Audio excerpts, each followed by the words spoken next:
High and low சேனலை மறக்காம subscribe பண்ணிருங்க அண்ட் மறக்காம பெல் பட்டனையும் கிளிக் பண்ணிருங்க.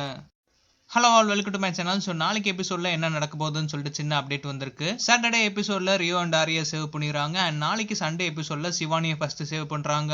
ஸோ இந்த தடவை பாத்தீங்கன்னா சிவானியை ஃபர்ஸ்டே சேவ் பண்ணிட்டாங்க. சிவானி லாஸ்ட் 2 வீக்கா பாத்தீங்கன்னா கடைசியால தான் சேவ் ஆயிட்டு இருந்தாங்க. அது அவங்களோட கான்பிடன்ஸ் ரொம்ப அஃபெக்ட் பண்ணுச்சுன்னு சொல்லிட்டு ஒரி பண்ணாங்க. ஸோ இந்த வீக் அவங்கள தேர்ட் சேவ் பண்ணது கொஞ்சம் கான்பிடன்ஸ் கொடுக்கும். அண்ட் போன வீக் பாத்தீங்கன்னா காலர் ஆஃப் த வீக் வந்து அஜித் இருந்தாரு. ஒரு பர்சன் வந்து கால் பண்ணி பேசினாரு. ஸோ இந்த தடவை அந்த சான்ஸ் யாருக்கு போகுதுன்னு பாத்தீங்கன்னா சோம்சேகருக்கு போகுது. சோம்சேகர் தான் இந்த வார caller of the week. So caller என்ன பேசுவாருன்னு சொல்லிட்டு நாளைக்கு வெயிட் பண்ணி பார்க்கலாம். சாட்டர்டே எபிசோடோட ஷூட்டிங் நடந்துகிட்டு தான் இருக்கா. இன்னும் யார் யார் மிச்சம் இருக்காங்கன்னு பாத்தீங்கன்னா அனிதா, சோம்சேகர், அஜித் அண்ட் அர்ச்சனா. நெக்ஸ்ட் அனிதா ஒரு சோம்சேகர் சேவ் ஆக சான்சஸ் இருக்கு. அண்ட் லாஸ்டா யார் இருப்பான்னு பாத்தீங்கன்னா அர்ச்சனா வெர்சஸ் அஜித் இருப்பாங்க.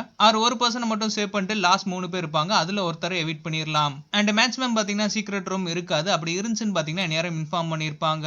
அண்ட் நிறைய பேர் டபுள் எவிக்ஷன் இருக்கான்னு சொல்லிட்டு கேட்டுக்கிட்டே இருக்காங்க. சோ மேக்ஸிமம் பாத்தீங்கன்னா இந்த வாரம் டபுள் எவிக்ஷன் இருக்காது.